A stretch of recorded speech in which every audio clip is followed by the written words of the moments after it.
A warm welcome to all attendees. My name is Valentin Rudloff. I'm part of the UN Climate Technology Center and Network and will be hosting today's webinar.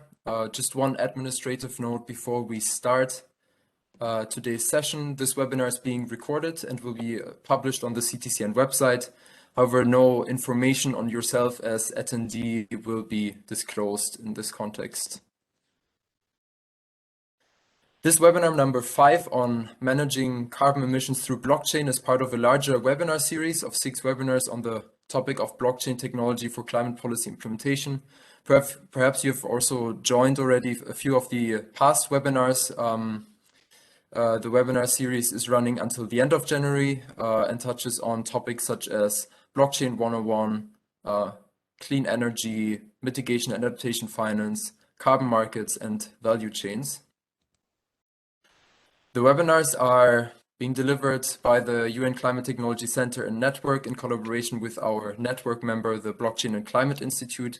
Just a few words written here on the CTCN and BCI. The CTCN is the implementation arm of the UN Reciprocity Technology Mechanism. We as a center promote the accelerated transfer of environmentally sound technologies for low carbon and climate resilient development at the request of developing countries. And we provide technology solutions, capacity building, and advice on policy, legal, and regulatory frameworks tailored to the needs of individual countries by harnessing our global network of technology companies and institutions, more than 650 institutions at the moment. On the other side, the Blockchain and Climate Institute is a volunteer-led not-for-profit organization founded at COP23 in 2017. Combining the functions of a think and do tank and advocacy group supporting governments and businesses in the deployment of blockchain and emerging technologies in climate change policy implementation. A few words on its mission. Its mission is to effect positive changes by raising awareness among the international climate change policy community of the potential of blockchain technology to considerably enhance and accelerate climate actions.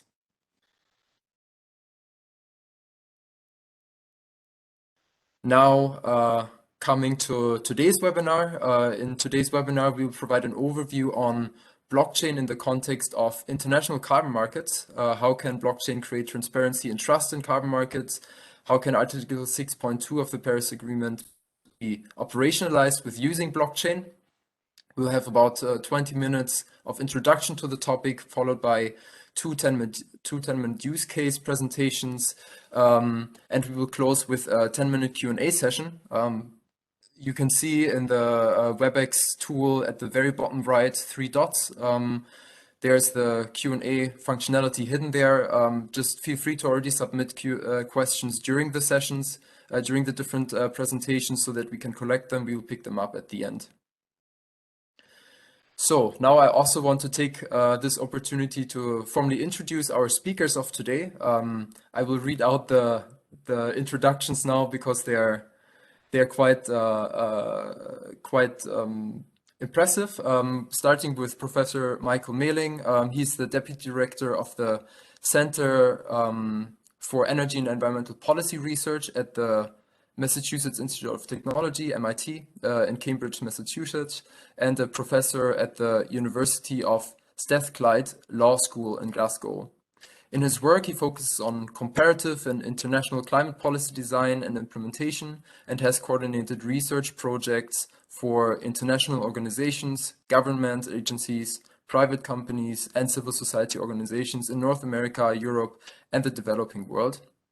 He's also a founding board member of Ecologic Institute in Washington, D.C., the Blockchain and Climate Institute in London, and the European Roundtable on Climate Change and Sustainable Transition in Brussels. Next on the list is Kathy Bonini. Kathy is Managing Director at IHS Market, Head of Environmental Solutions, and Co-Head of Sustainable Finance. She joined the firm in 2009 and has been responsible for the development and growth of IHS Market's environmental businesses. Kathy is a frequent speaker on environmental markets and utilizing data and technology to advance the growth of carbon markets. She currently sits on the board and serves as past president of the Women's Energy Network Greater New York City chapter. Kathy joined from Goldman Sachs, where she was vice president of commodity operations, including global responsibility for logistics covering electricity, oil, gas, emissions, and renewable energy. Kathy also served as co-chairman of the board of directors of LEAP, short for Leadership for Energy Automated Processing, and is member of the ISDA Commodities Working Group. Lastly, Kathy holds a degree in economics from Eisenhower College of Rochester Institute of Technology and an MBA from Columbia University. And lastly, in our panel today, Joseph Pallant, with a longitudinal focus on carbon markets and climate change. Joseph is working to foster collaboration and manifest the dream of Paris Agreement Article 6 by enabling issuance and exchange of internationally transferred mitigation outcomes, short ITMOs, on the blockchain. He has been active in the carbon market since 2004, providing project development, expertise, and strategic direction across private, public, and NGO endeavor. He developed first of carbon offset projects in forestry, fuel switching, and transportation, founded CPS, Carbon Project Solutions Inc., and founded Blockchain for Climate Foundation, putting the Paris Agreement on the blockchain. A Canada's Clean 50 Award winner, Joseph's work, insight, and advocacy continue to shape the growth of Canada's low-carbon economy, and I would even say beyond Canada. For you, Joseph. This is enough from my side now. Before actually handing over to Professor Michael Mehling to introduce the topic of today, I would just like to give the stage quickly to my colleague from UNEP, Toyo Kawabata, to present the forthcoming UNEP report on energy and blockchain. Toyo, if you want to take the stage quickly. Thank you, Valentin. Hello, everyone. I am Toyo Kawabata from UNEP Energy and Climate Branch. So taking advantage of this webinar, I'm pleased to announce the upcoming report that will be launched on next Wednesday by UNEP and Social Alpha Foundation. So the report is entitled as a Blockchain for Sustainable Energy and Climate in the Global South, as you see in this slide. And in the report, the case studies of the Global South share lessons learned from pilot projects and the policy recommendations for scaling up the innovative efforts for the blockchain application to the energy and climate field. And the report also provides a potential roadmap to accelerate clean energy transition. So the report was drafted in collaboration with a lot of organizations as listed in this slide. And as you see there, the BCI contributed to a section that overviewed the blockchain application to the energy and climate. And we plan to organize the launching event on Wednesday next week. So after my talk, I'll put the registration link in the chat box. So next slide, please, Blinking. Yeah, I don't talk a lot, but just to give you a quick overview of the report, the report explored use cases including decentralized energy management, energy financing platforms, and renewable energy certificate for the clean energy issues. And also for the clean climate change mitigation, the case studies include carbon market, digital MLV, and the nested accounting system for climate transparency. With these case studies, the report aims to distill the insights for replicating the blockchain solution to the other countries, and also share the recommendations on policy development, digital capacity, and the other aspects. So the policies and the regulations should prevent any unintended consequences, such as environmental externalities, but also should be an enabler for the innovative solutions for climate change. So it hasn't been yet the time to impose rigid regulations to blockchain use, but the soft rules or common standards would be important to foster the innovation for this field. And we have this kind of discussion for each topic in this publication. So I hope you will have a chance to take a look at this report. And yeah, please join our launching event on Wednesday. I'll just post the event information in the chat box. So I'll stop here. So thanks very much. Yeah, back to Valentin. Thanks. Thank you, Toyo. Thanks a lot. And now Coming finally to the topic of today, carbon markets and blockchain. I'm happy to hand the floor now to Michael to introduce us to the topic of today. Thank you, Valentin. Alistair, Toyo, and fellow panelists, I will share a presentation. Because it has embedded video, it's an additional sort of technical challenge, but I think we've made it work in the test, so hopefully it will work fine. Are you seeing the right screen? Yes, Michael. Perfect. Thanks, Valentin, for confirming, just making sure. So as Valentin said, I'm sort of trying to introduce, or I will try to give a broader introduction to the topic and look at some of the ways in which blockchain and other technological innovations can help us implement carbon markets more robustly and more efficiently. And then Kathy and Joseph later will follow and give some more specific, concrete case studies. I think this will work very well during this webinar. In these first 10 to 15 minutes, I'll really provide first an overview of carbon markets, what they are, where we stand under the Paris Agreement, and how, again, new technological innovations such as blockchain, but also other technologies can help us implement these markets. So first of all, maybe for those, I'm assuming we have a lot of participants, which is great, and perhaps not everybody's familiar with carbon markets in the first place. What do we mean with carbon markets? In short, and sort of really simplifying it, it's a way to commoditize, if you like, emissions reductions and enable trading in emissions reductions. Allowances, credits, there's different names for the types of units that are then ultimately traded. The idea is that by having a market for these units, you allow supply and demand to assign a price to the unit. So in the market, you will see a carbon price revealed. And this, of course, first of all, sends a price signal that incentivizes emissions reductions, and it helps internalize the externality of greenhouse gas emissions of climate change. There's another very important aspect, though, too. So that's what makes it one of the two forms of carbon pricing. The other one is carbon taxes.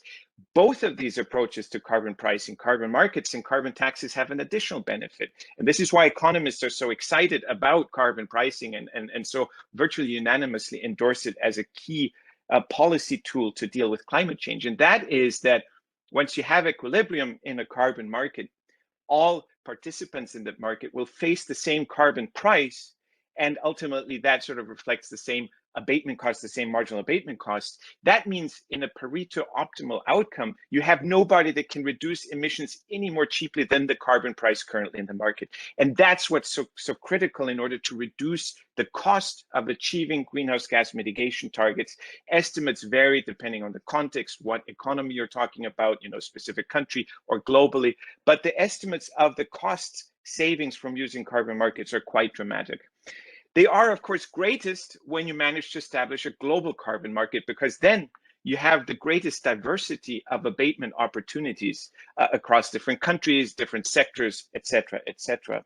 And already in the United Nations climate regime, we've had carbon market mechanisms, if you like, before. The Kyoto Protocol in particular had three: the Clean Development Mechanism, an emissions crediting tool, international emissions trading, and joint implementation. In 2015, when parties to the Paris Agreement were negotiating the treaty that ultimately then was adopted in Paris and became the Paris Agreement, they also wanted to insert a provision that could then allow for transfers and thus for carbon markets under the Paris Agreement to achieve the objectives of the Paris Agreement. It was not a simple and easy negotiation. This was the last article that was introduced and included in the Paris Agreement. And there were definitely differences of opinion across different parties, but they managed ultimately to include this provision, and it's Article 6.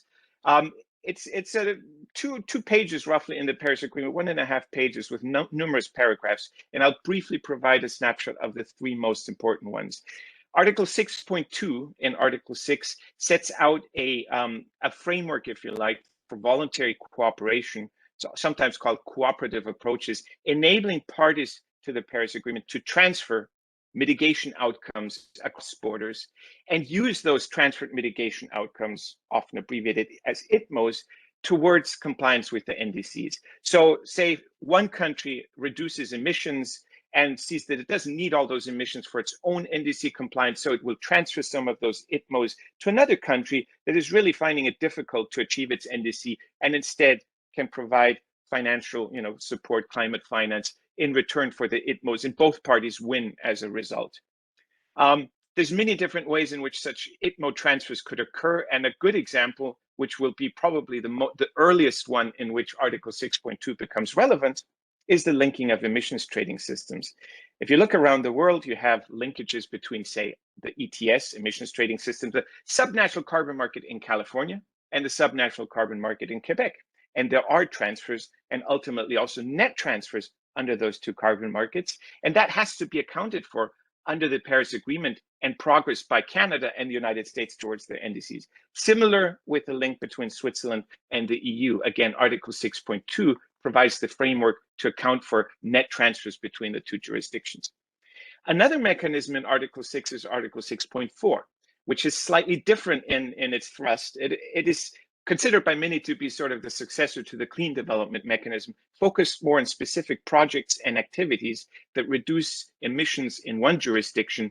Those can then be, can result in issuance of credits by a centralized governance framework administered by the parties to the Paris Agreement and a supervisory body therein. And then those credits can be traded with other parties and even with private actors, private entities in countries.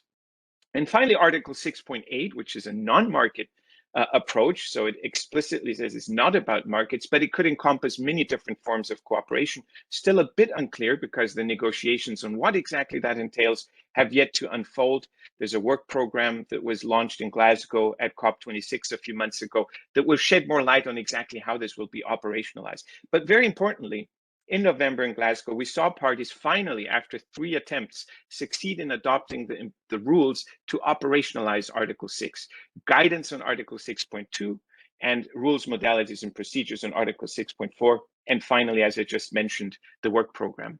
And there have been some studies that suggest that using Article 6 to achieve Paris Agreement targets, so using carbon markets, carbon trading, can reduce the cost of achieving collective NDC ambition by up to 50 or more percent. In other words, you could double the ambition with existing resources, with the same set of resources, same level of resources. It could also mobilize up to $1 trillion in carbon finance by mid-century by relying more on Article 6 for achievement of the Paris Agreement. So there's quite a lot of potential, but there are also some caveats. And I want to briefly address some of them and show how blockchain can really help address those if it is implemented. So blockchain or distributed ledger technology can be used, and it can also be combined with other technological innovations to increase traceability and trust of transfers, say of ITMOs under the Paris Agreement, or of units under linked emissions trading systems, or even just domestic emissions trading systems. That in turn can help instill more confidence in the market, which is really, really important to sustain market activity, a robust carbon price, and so on. One of the reasons for that is that, of course, this decentralized architecture that the blockchain provides and the immutability of the blockchain reduces the possibility that there's manipulation of data about, say, who holds allowances, who holds units, who has transferred them, etc., who has surrendered, canceled, and so on. And this, again, is really important to ensure the confidence in the market and to prevent use of carbon markets from undermining climate benefits, from undermining climate ambition. One example is accounting of emissions reductions and transfers, and double counting, which was one of the concerns in the negotiations on Article 6, for instance. Again, blockchain can help address that. You can also combine, as mentioned earlier, blockchain with other technological innovations, remote sensing, for instance, satellite-based observation, or on the trading side, smart contracts. And these can secure real-time quantifiable results. So a remote sensor, continuous emissions monitoring system that communicates activity data straight into the blockchain, and that can be then followed in real time and does not depend on multiple parties as intermediaries collecting the data, verifying the data, and then reporting that data to a regulator. It all is in a seamless, integrated framework. Also, using smart contracts can reduce counterparty risk. Once you have trading, once you're in the market, of course, somebody who's buying an ITMO, for instance, wants to make sure that the other party will deliver that ITMO and is actually delivering what they promised to deliver, and vice versa. The seller of those ITMOs wants to make sure that the other party is liquid and can actually pay what they promised to pay. A smart contract can automatize that and make sure that no party ultimately is defaulting on their obligations. All of this, of course, can also help make it more amenable and flexible and nimble for investors and for the participants in the market, and thereby create more incentives for participants in the market to participate meaningfully, to bring projects, to bring mitigation reduction or emission reductions, and trade and participate in the market. There is a video that the Blockchain and Climate Institute has put together, and I'll play it, and I very much hope the audio will work. Valentin, you'll let me know if there's any problems. Double counting of carbon credits has been a major problem for carbon markets, which can be addressed with blockchain technology. Tracking carbon units along the value chain is possible through tokenization. Tokenization is digital representation of an asset on the blockchain with a token. Blockchain improves the probability of tokenized carbon credits being compensated or retired by offering security and traceability to buyers. This type of tokenization has the potential to become a building block for more applications. For example, enabling timbers and other natural resources to generate legitimate profit without being sold as raw materials unsustainably, and hence, contributing to more effective forest conservation. Blockchain can become the game-changing element in the carbon markets. With AI and blockchain, a secure and credible carbon accounting system can be created where information is reported on an industry-wide basis, accessed by auditors, regulators, and other relevant actors in a trustworthy manner.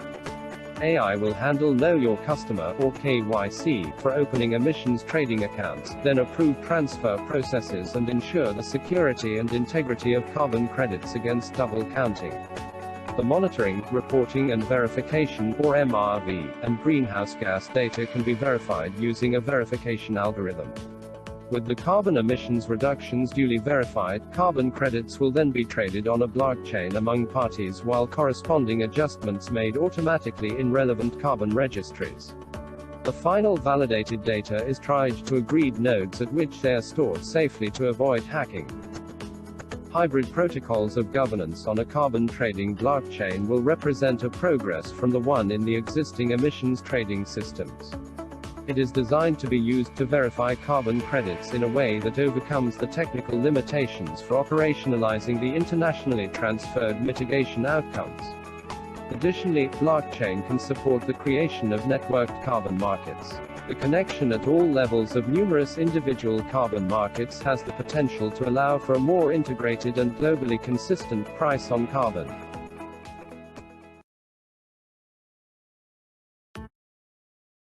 Excellent. And I'd like to also point, because as you see, there's a number of it's a complex topic with complex technicalities on the carbon market policy side. How are these markets operationalized? What are the rules? What are the procedures, etc.? But then also on the technical side of shifting it, moving it to the blockchain and using other technological innovations. Fortunately, there is a growing body of resources that can help anybody who's looking to understand it better to navigate these complexities. For instance, Blockchain and Climate Institute issued one of the first books, the first book combining blockchain and climate change policy issues back in 2018, with chapters also on carbon markets and carbon trading. It's relatively widely available by now, including in university libraries. And we'd also like to plug a forthcoming book, if that's okay. So a first book-length treatment of how carbon markets can be governed using distributed ledger technology, blockchain, and other technological innovations that's meant to be a reference manual for negotiators, policymakers, and legislators, focusing specifically on the policy, governance, and regulatory issues. Cambridge University Press has started the production process, so they have the manuscript, and it's coming out later this year. And Alistair Mark, the Director General of BCI, and I were fortunate to lead a team of authors together with Fabiano de Andrade Correa as our editor. So on this book. And the BCI has also been involved in information sessions over recent months between September and October 2021, looking at a number of different parts of the international climate regime, the Paris Agreement, Article 6 on voluntary cooperation, as already described, and Article 9 on climate finance, and Article 13 on the enhanced transparency framework. And it was very well attended. And recordings, I believe, are also accessible on these information sessions. And I'm sure there will be future activities to further share and build capacity on these topics. So I'll, as I wrap up this initial session, a few sort of additional details on how blockchain can help operationalize carbon markets. If you have followed the news in carbon markets, there's a number of different news providers that sort of give day-to-day updates on what's happening in domestic, international carbon markets, in the voluntary carbon market, as well as in compliance markets. You will have probably noticed that there's a growth in, especially in the voluntary carbon market, in trades of tokenized or blockchain-based voluntary carbon market credits. And there's quite a lot of excitement. Also, the price developments are quite staggering compared to what we've seen over the past decade before this trend kicked in. And so there are, again, a number of different benefits that blockchain can bring to that. And that's partly, I think, where the excitement comes from. Although it's also important to say that blockchain does not solve all problems. And I think there's also some caution or hesitation to see where some of these transactions that have been seen recently, how sustainable they are and how reflective of a sustainable long-term framework they can be, especially in this voluntary carbon market. Accounting, as I already mentioned, is really important, but also tracking of traded units. Currently in carbon markets, these are usually registries managed and administered by regulators, by governments. So there's a database, if you like. It's sort of like a bank account system, if you like. Market participants have accounts in the registry, and the administrator of the registry can follow what's going on in transaction. But it's, of course, administered centrally, and it imposes certain costs, and it also has many, many limitations, some of which blockchain can help address. For instance, it's, first of all, it offers this sort of real-time ability to track where units are, what's happening along the whole supply chain, say from an emissions reduction activity all the way to the issued credit, and how that is then being transferred and traded in the market and ultimately then surrendered for compliance somewhere. There's a number of different data that can be included in the blockchain, such as things, which actors, which methodologies, which climate benefits are achieved with a specific unit, what kind of impacts not only on sustainable development, but also, for instance, gender, human rights, etc. So you could vastly expand the transparency provided around a unit that ultimately then, say, a retail customer, a company, one of us individually trying to offset travel emissions, what actually stood behind that unit. So this could dramatically help transparency. Then on the accounting of the units, and also as they're transferred, so you can have, for instance, different different actors authorized to participate in the market, registering maybe via smart contract, for instance, and then, as I mentioned earlier, by integrating, by bringing in additional technological innovations, remote sensing, Internet of Things devices that automatically provide tamper-proof real-time data on emissions at activity or installation level and send it straight into the blockchain, you automate a lot of the monitoring, reporting, and verification process, and you take out some of the, let's say, windows of opportunity for manipulation or just for error.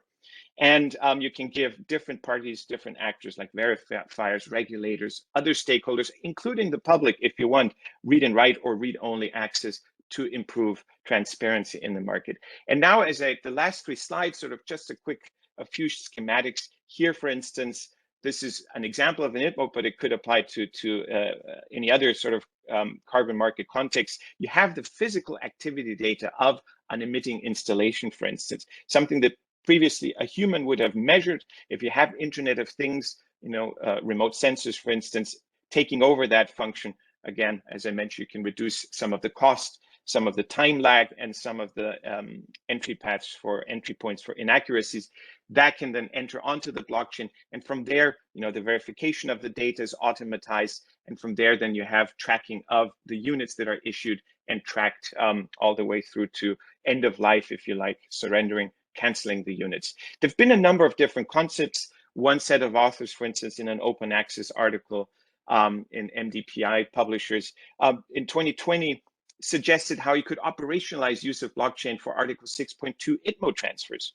a very sophisticated proposal. Of course, the negotiations that ultimately resulted in guidance on Article 6.2 are looking at a slightly different architecture, but Article 6.2 allows quite a lot of flexibility for parties to design how they want to govern, how they want to operationalize their transfer on a bilateral basis. And so you could see parties start to turn to these kinds of things, maybe not quite such an ambitious proposal, but something more smaller scale, really on a bilateral level, that takes advantage of many of the benefits.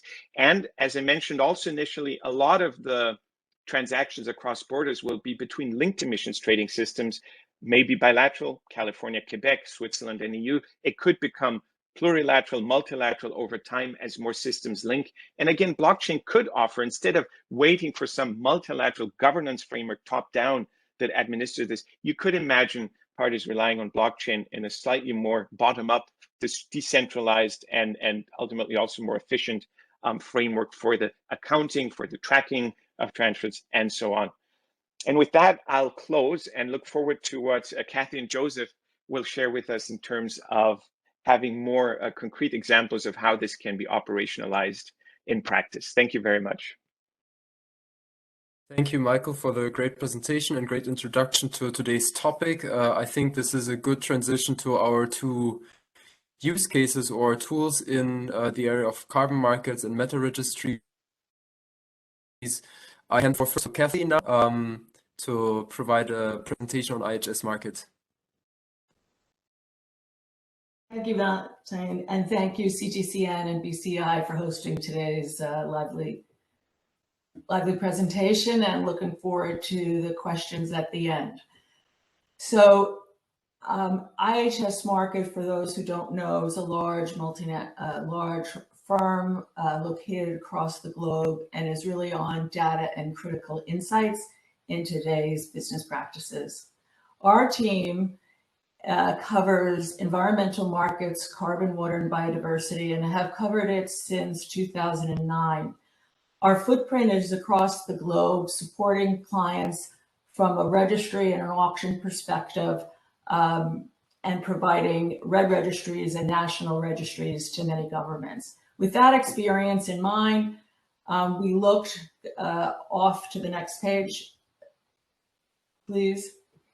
We sort of looked, I came out of, I had the opportunity, and I'd say blessed opportunity, to be at COP when the Paris Agreement was signed. It was an exciting period of time. And in looking at that, we were looking to see, what is it, up to 96? I think we had 91 of 198 countries that have signed NDCs have determined that the lowest cost of abatement is to look across and effectively be able to start to join. Because as we know now, many countries are doing it country by country, but they will be expanding. To the next slide, you'll see that they will be expanding beyond their current borders. Now, when we saw the discussions at the Paris Climate Talks and recognized the preponderance of new markets, either cap and trades, carbon tax, or countries that are going to be net suppliers of credits, we said, how do you create the most efficiency? And that is through connection. But the problem you have with that is, with the more and more registries, how do you ensure the clear accountability for those credits? And how do you ensure that things aren't double counted? So as we show on the next slide, everybody is very familiar with these terms. People use them interchangeable, but how I'm defining them in this presentation is basically the Article 6 discussion of double claiming. A country produces a unit and it's retired in another country. That's a large discussion, but without tracking it, you don't know if two countries claim the same credit.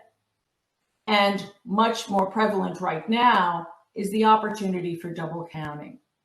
We have the NGOs, or the voluntary markets, that have traditionally been NGOs who create projects, and they create projects in different locations.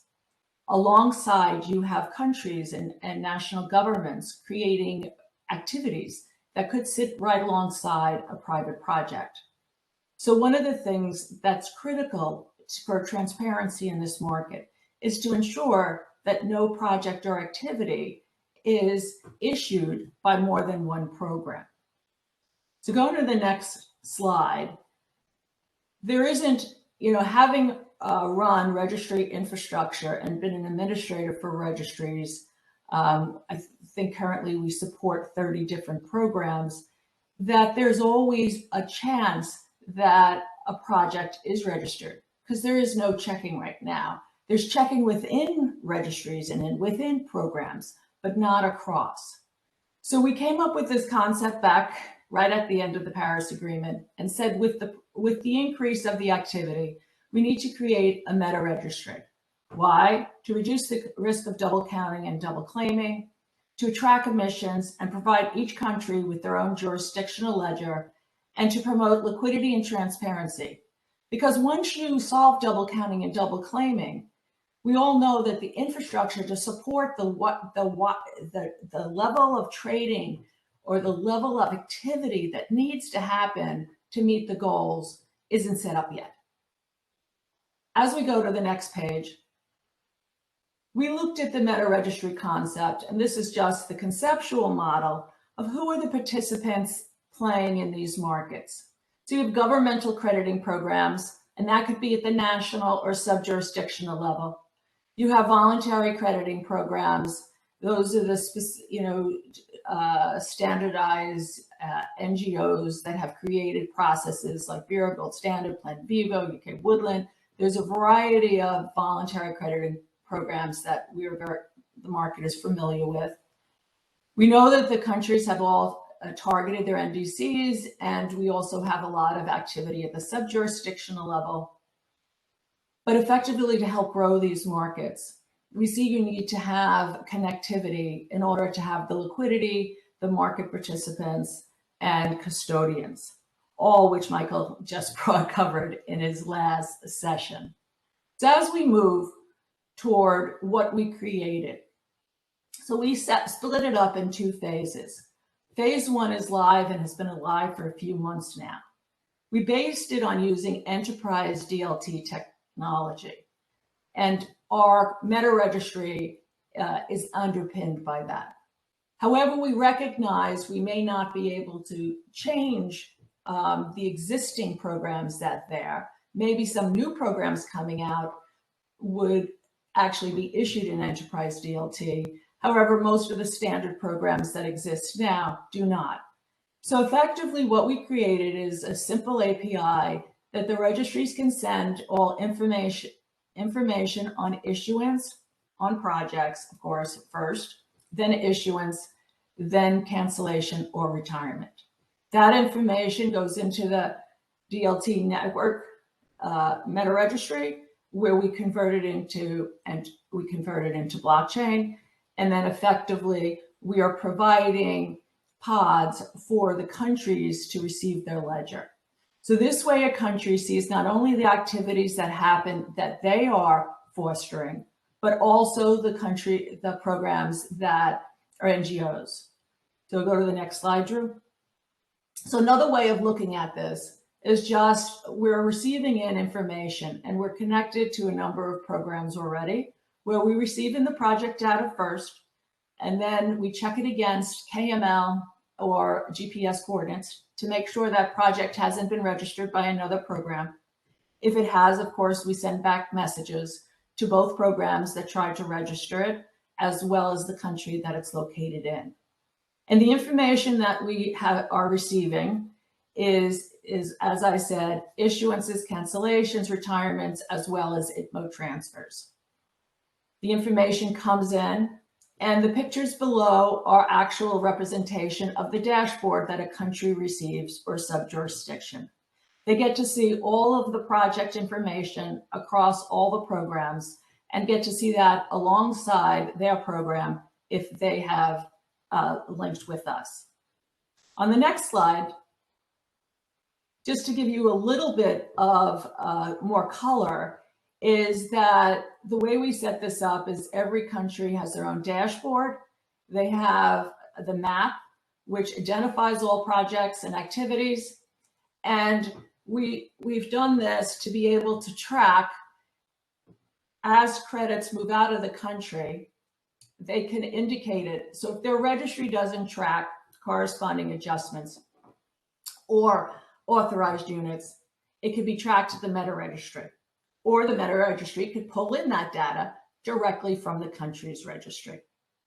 What does this allow for? It allows for the transparency, as we mentioned, the accountability, because we have overlap alerts that something may have already been identified.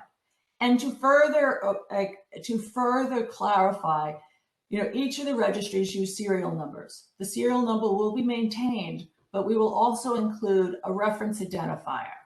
In many of the well-traded financial markets, registry, CUSIP numbers, ISINs, most of the markets have underlying identifiers, so it facilitates large banks and institutions to be able to freely trade and identify the background. So our meta registry will create reference identifiers. Now, of course, I'm not going to go into the benefits of enterprise DLT. I think Michael did a well job of that. So let's just quickly move on to what we're starting to do this year, and we'll start to raise out, is the phase 2 vision. So phase 1 was really geared to countries to be able to see real time all the activity, both from a private project perspective, as well as their own programs, to see all the accounting. And the reason why is because it's the easiest way for countries to determine how to best incorporate private projects into their program by seeing everything. So our phase 2 is really to help the infrastructure behind the market. And now that you have the connectivity, you add extra services like cash and position settlement for all transactions, whether it's OTC or exchange traded. Many of the registries are being, programs or standards are being asked to link to exchanges. What we believe is there should be one linkage from the registry to the meta registry, and then the meta registry could say, okay, program, here's 7 exchanges who want connectivity to you. Let us know which you approve, and you will then be turned on. So instead of everybody connecting to each other, you could connect to the meta registry, and the meta registry will connect you to exchanges, clearinghouses, financial institutions. We also believe that to be robust, you need the reference identifiers, and you also need to have electronic trade information, and also have the clients or the market participants be able to see their whole account in one location instead of having to go into 10 different programs. And the last, go ahead, Drew, I think we're at the last slides. This is just, I went through some of the aspects of the benefits, because it's benefits to the countries, it's benefits to the participants, and it's benefit to exchanges to facilitate them having access to markets. And finally, we created an advisory board over a year ago. These are, it's a mixture of large financial institutions who are looking at it from a trading perspective themselves, to some of the programs that you recognize via a gold standard, and some of the countries that we're working with, as long as the domestic programs for the UK government and the UK Woodland Carbon Code and the UK Peatland Code. So lots more to come. You'll hear more on the news, but we're in process now, and we're capturing this, and we're monitoring for double counting. And our double claiming is being tweaked based on the final Article 6. So thank you very much. Really appreciate to be part of this. Thank you, Kathy, for the presentation. We are a bit running behind time. That's why I would right away ask Joseph Pallan to come on stage and present the Bitmo side of it.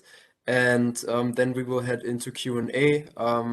We might extend the Q&A by 5 minutes beyond the 1 hour. I hope this is fine with the participants. Please, Joseph, over to you.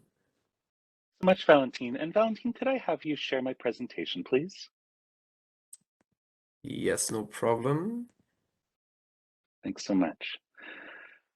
Greetings, everybody. Hello, thank you. And thanks so much to BCI and to CTCN for having me. And I'm going to speak today about our work at Blockchain for Climate Foundation that we do in partnership with EcoTrust Canada. EcoTrust Canada is an enterprising charity in Canada, obviously, building economies that provide for life.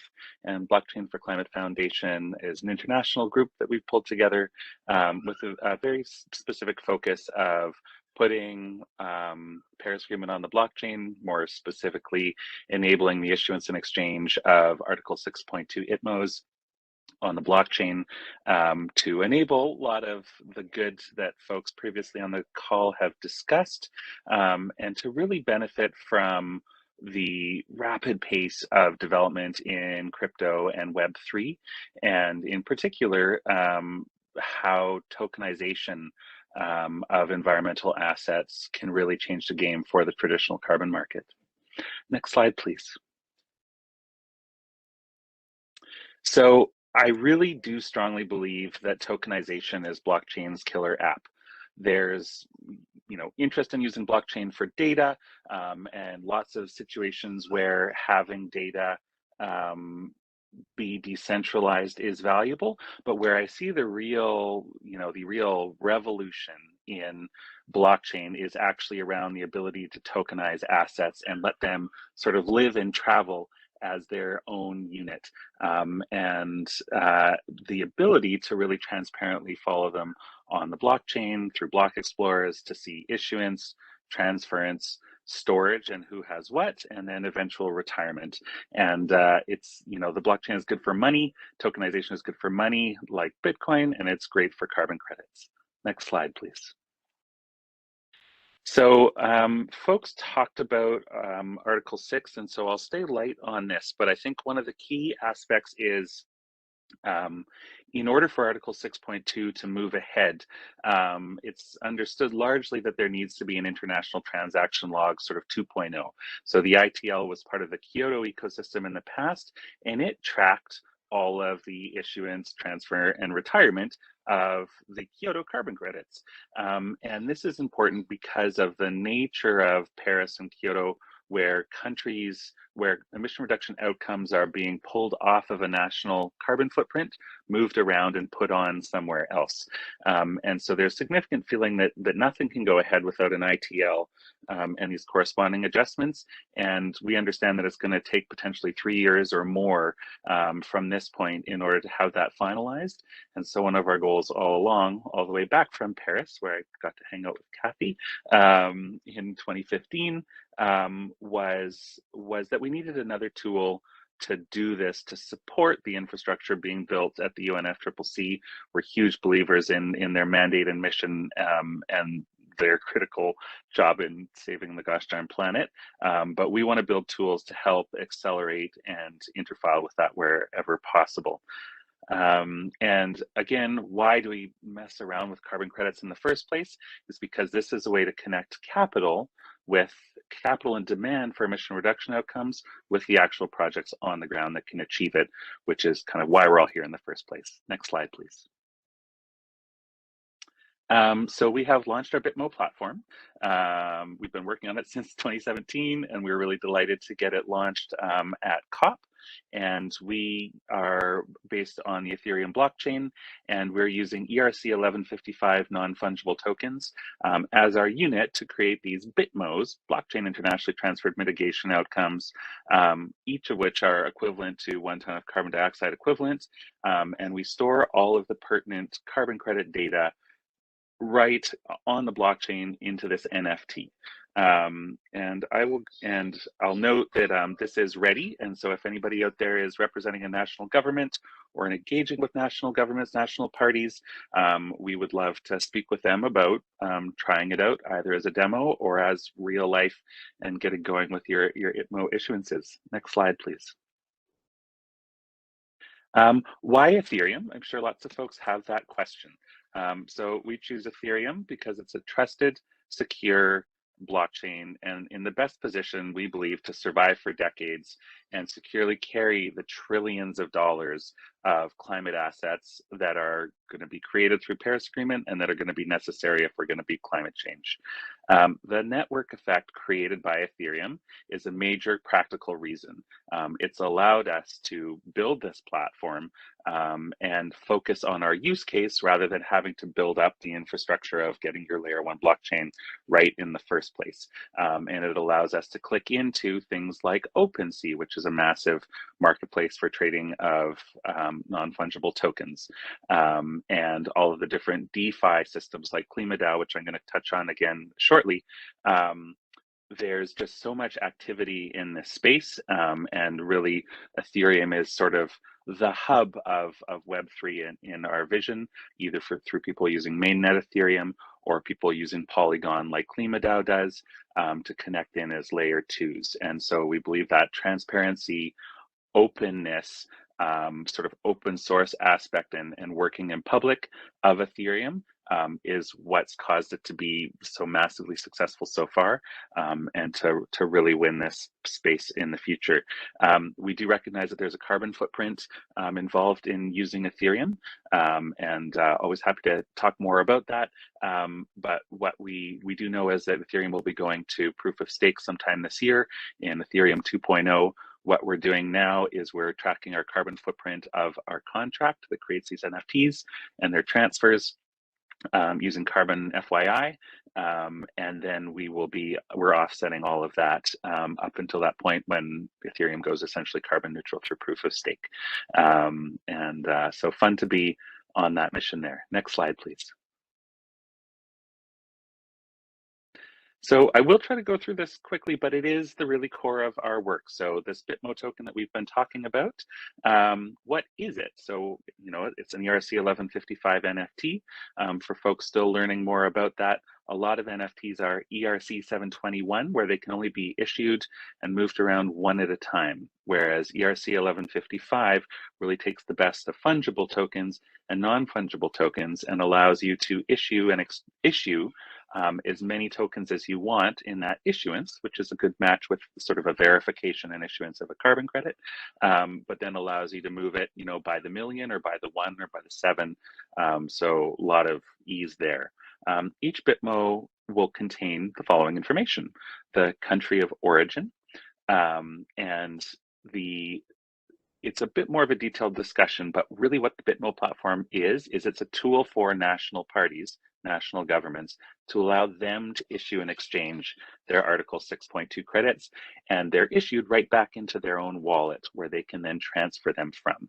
And so this is how we ensure that it's an aspect of the double counting guard, is that only national governments and national parties that are allowed to issue these credits do, and that gets inked in by the issuer of the token and as that country of origin, because they are the owners of the Ethereum wallet that will be green lighted to issue into the space. We include sectoral scope, project name, vintage, individual token number or ID, pointer to off-chain audit documents. So right now we can either attach PDFs to these tokens, and you can view it through the Bitmo Platform viewer. We're also going to be adding it so that you can view it through OpenSea as well. But we want to have this high-level data easily sortable, and then all of the detailed data that you can dig in more deeply afterwards. The last piece is really linkage to wherever the audit data around the quality of the carbon credit exists. And so national governments are able to issue Article 6.2 ITMOs that they will be basing their assurance that this is a real ton on a wide variety of different tools, which is part of the sort of democratization of Article 6 and how the Paris Agreement works. And so we can link to whatever different system has that proof that there is a real standardized carbon credit issued, and then go on from there. So this would allow us to plug in to, for example, to the World Bank Climate Warehouse, should we be able to do that. I think it would fundamentally allow it to click into the Market IH system as well. Basically, anybody, you know, it would be a national party in this case, can bring a credit if they want to actually issue it as an ITMO. Next slide, please. I kind of talked to you about this, so I won't go into the words here. It is really amazing that once these are issued, they can be moved around to any Ethereum wallet, and so a national government would have to allow that because they're the owner right after issuance. But it's pretty profound, and so this is a little screenshot of how our NFTs look on our Bitmo platform. They look fairly similar on OpenSea. And once again, this is really the game changer enabled by blockchain, is it's no longer now anybody can, with an Ethereum wallet, can be a part of this market. And so I think it really opens up the democratization of the space, allows in a lot more players. It certainly has an aspect of disruption of the existing players in the space, but I do believe that where they're able to provide value, they will still provide a major piece of the puzzle here. But you know, if you are a Web3 crypto enthusiast or somebody who really feels like there needs to be more people involved in the carbon market than less, this is a great platform to do it. Next slide, please. We're working on building a national party working group, and it's really impressive to see BCI's work in pulling together national parties and regulators. Would love to chat about that. So if you're engaged with a national party that might be interested in this, please let us know. We're really gearing that up this year now that we have the whole tech stack built. And that is, of course, key to this, because so far, I understand 0 ITMOs have ever been issued and created. We're here to try to speed that up. And we need that to be happening in order to issue our Bitmos. And so we do want to work there. Next slide, please. So KlimaDAO posted this to Twitter that this event was happening. Probably have some climates on the call here. Just quickly for everyone, seeing fire emoji coming up on my little feed on the bottom here. KlimaDAO is a carbon offset backed cryptocurrency launched about 3 months ago, and it really is marking a sea change in the climate and crypto space. Klima tokens are created by bonding a sort of primordial Klima crypto token with a base carbon ton, which is a tokenized Vera VCU that's been issued post 2008. So you bring a carbon asset with a crypto asset and making this Klima ton. BCT, base carbon ton tokenization, is enabled by the Toucan protocol, and it allows any eligible owner of an eligible VCU to tokenize and play in this system, which is really profound. So if you own a VCU, you're able to tokenize it and inject it into the system. Recently, Moss's MCO2 token has also been included. And in these 3 months, over 17 million tons of carbon have been tokenized and pulled into the Klima ecosystem. And our market cap is sort of fluctuated between $1 billion. Right now, it's about $250 million. This is profound. This is why I say a sea change. It is a real revolution. And I'm really excited for where this leads. And KlimaDAO is very keen.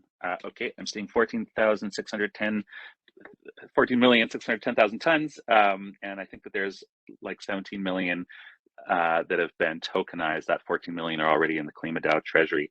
You can see that on the Dune Analytics dashboard, which is amazing resource for information on the space. I will say KlimaDAO has expressed that they're very interested in including Bitmo as an eligible token pool of KlimaDAO once there are Bitmos, which we need to get ITMOs created first. But that's really exciting because it can add early demand and liquidity for Bitmos.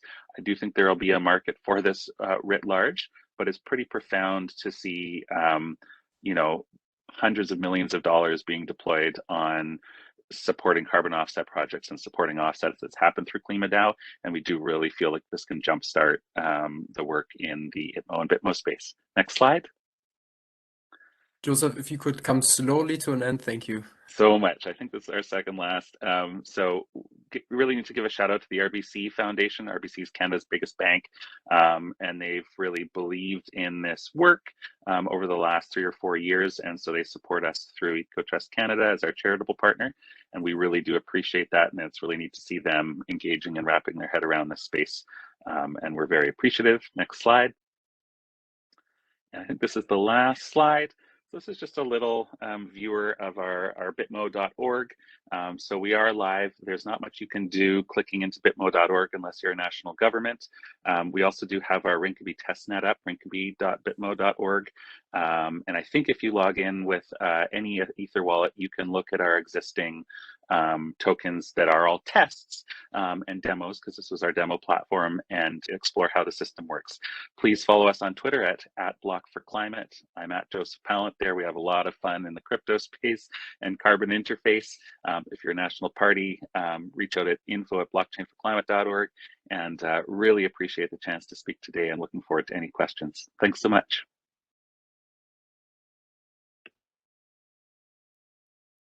Thank you, Joseph, for the presentation, and also bringing in KlimaDAO. I saw that the colleagues are very active here in the chat and with emojis. We've reached already the end of our session for today in terms of time, but still have the Q&A in front of us. So for everyone, all the participants who are interested in also the questions, please stay online. Please submit your questions through the Q&A functionality if you have already dropped in the chat. And I'm handing over now to Alistair Market, the Director General of BCI, who is hosting the Q&A session. Over to you, Alistair. Hello, good morning, good afternoon, good evening, everyone, depending on where we are on this planet. Okay, so let's start a very quick and short Q&A sessions following all these exciting presentations. I'm sure there's some of the audience, at least on the chat box here, looks very accelerated by those presenters' ideas. So perhaps I can start with some very fundamental questions that I got from the floor, either publicly or privately. Despite all the innovative ideas on these blockchain platforms, a lot of investors or potential users of these blockchain platform, whether it's a registry or a trading platform, needs to be guaranteed some kind of security when they put their money, because some of them are not really interested in a Bitcoin style speculation on these platforms. So I'm aware that here in the European Union, they recently introduced a markets in crypto assets regulations proposals. So perhaps I may start with Professor Michael Mailing. How would you see markets in crypto as a maker have implications on the regulatory aspects of all these carbon tokens? Thanks, Alistair. It's a great question. Now, I'm not an expert on the regulatory developments on crypto, and I think it's particularly on cryptocurrencies, but as other crypto assets gain in value, of course, they enter sort of the scope and scrutiny of regulators without question.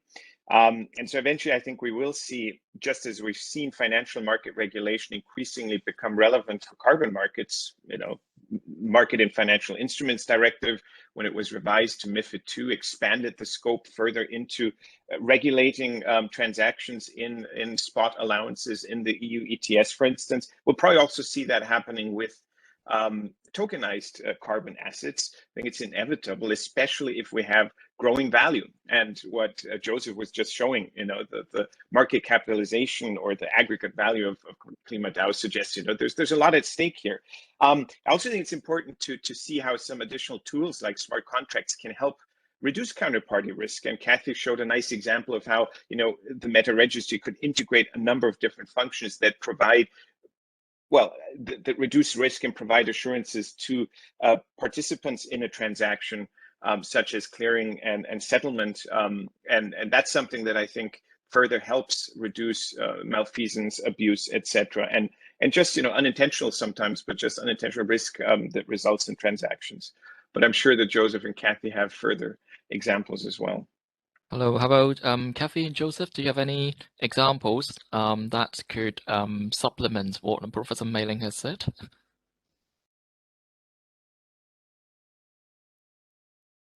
Hi, Joseph.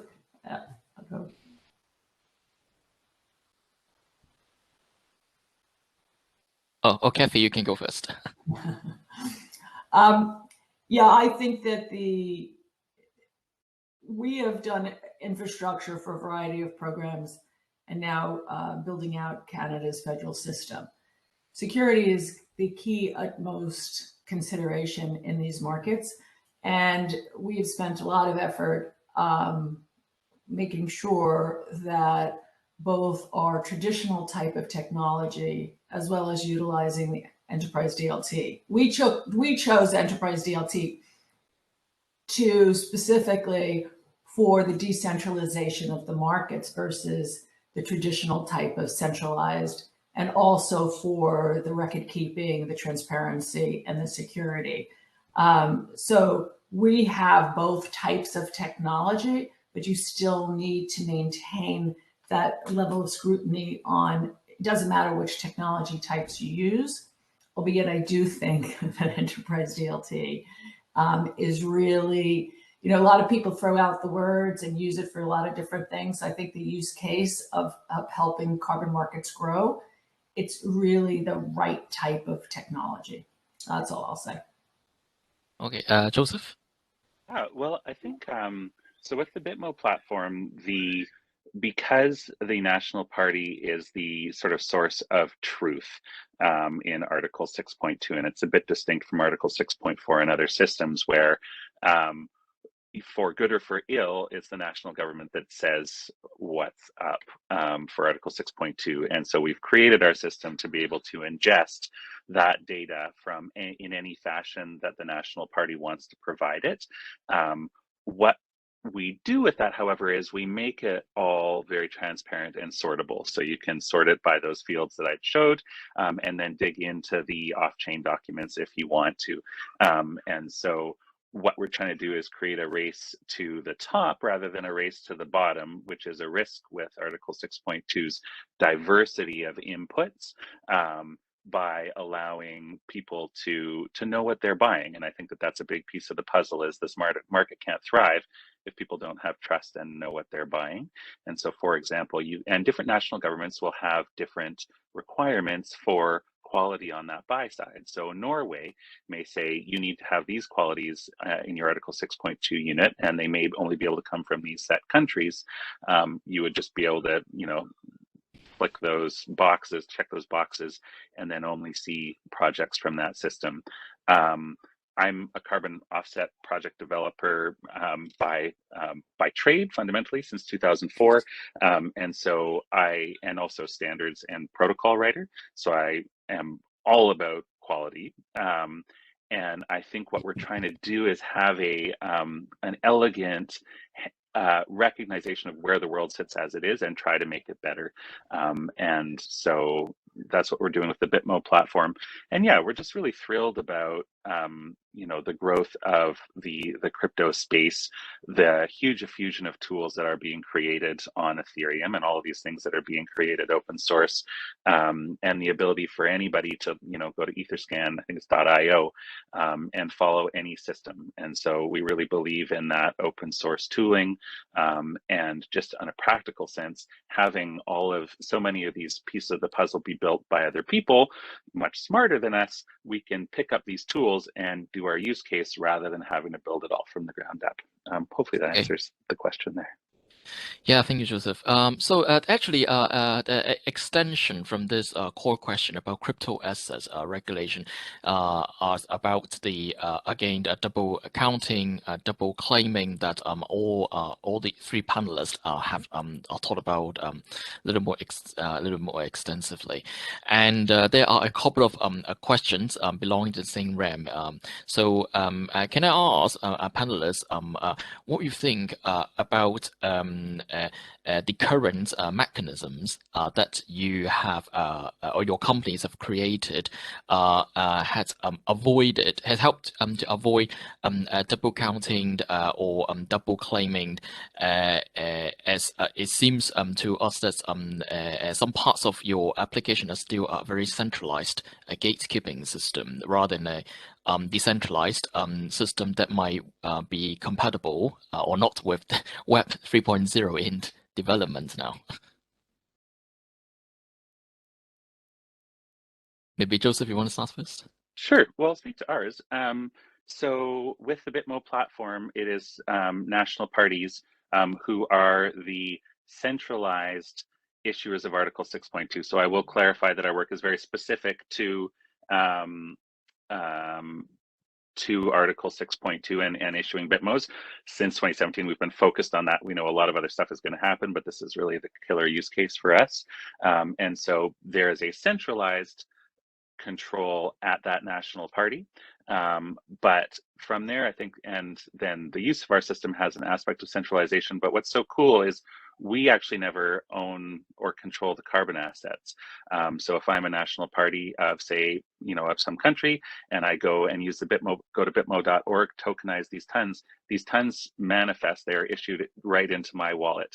And then I am able, as the national government, and I'm able to do with them as I please.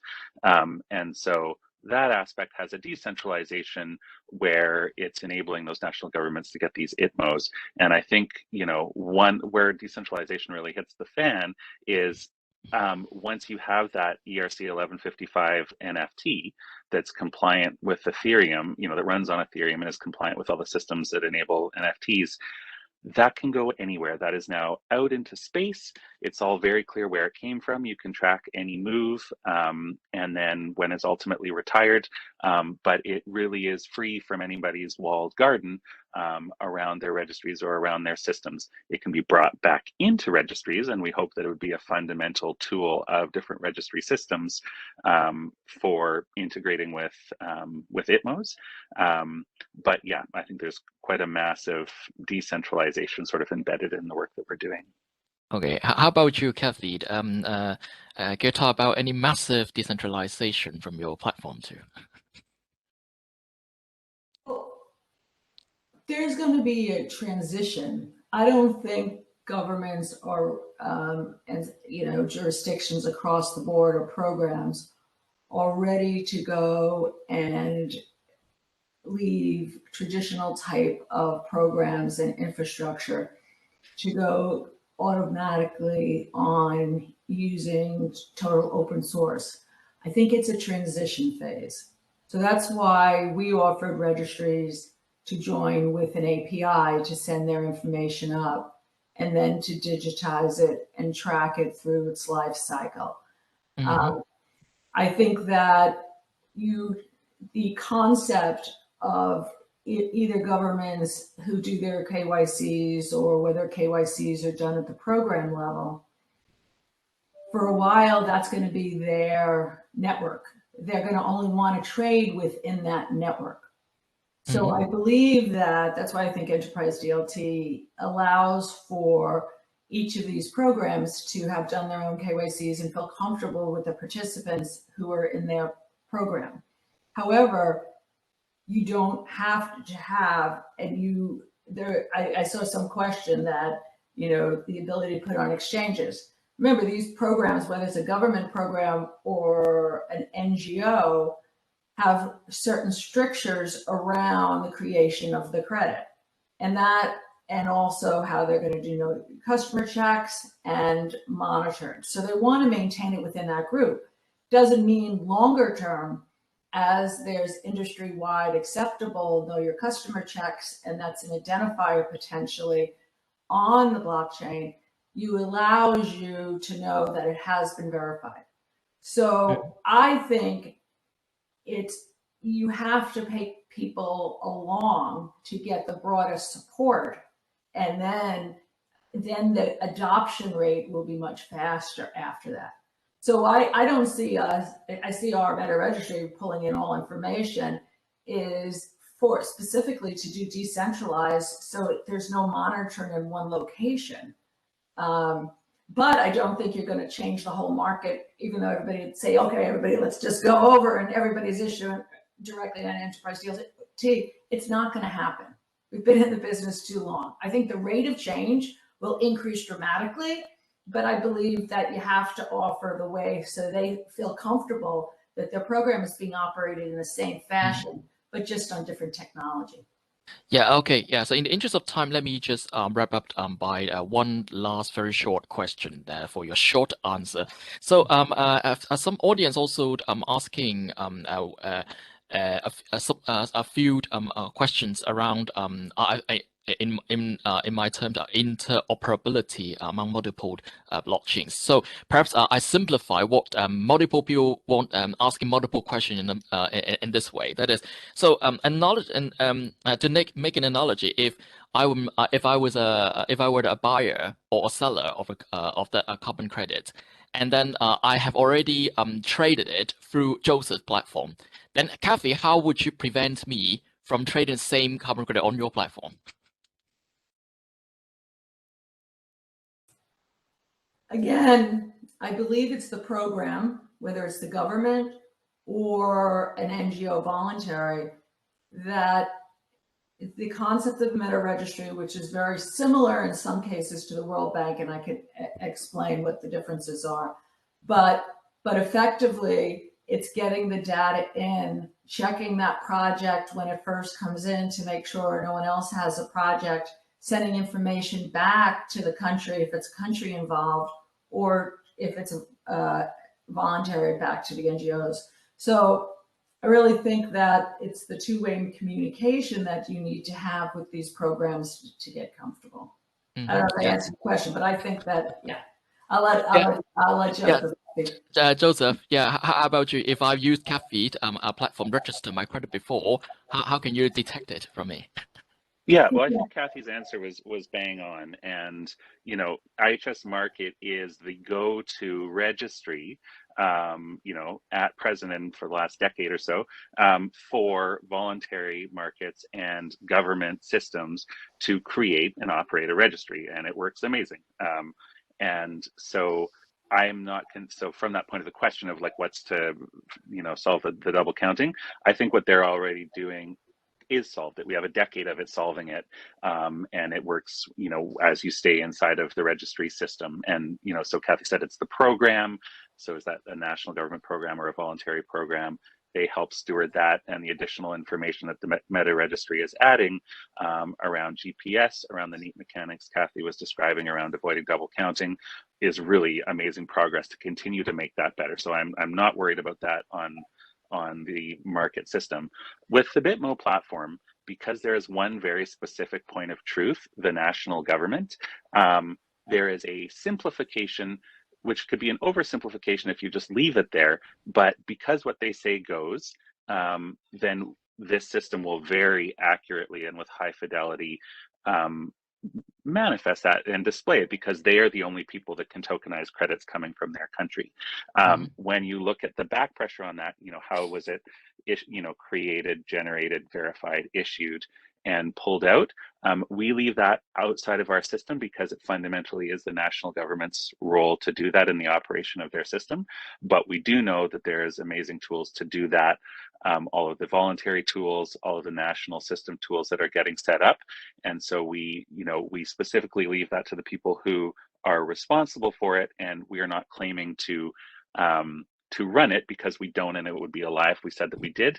However, the creation of our system so that it carries all of that issuance and project design document, project plan data right in the token, in the long form, and then the short form sortability is our method to solve for that.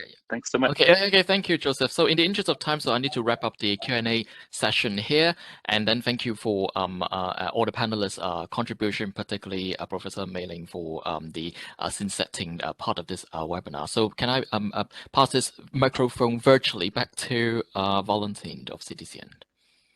Thank you, Alistair, and thank you to all the panelists for the great discussion and presentation today. I just want to highlight quickly the next and last webinar that is upcoming next week on Friday on creating sustainable value chains through blockchain. We have a few interesting speakers lined up again, including Alistair Market, the Director General of BCI, who just led the Q&A session with an introduction, and speakers from IBM, from Food and Agriculture Organization, and the Wood Tracking Protocol to speak about different blockchain use cases in the area of sustainable value chains. I also pasted the link here in the chat. Please feel free to register and see you next week, potentially. Have a good rest of the day and a good weekend ahead. Thank you to everyone. Bye-bye. Thank you. Hi, thank you.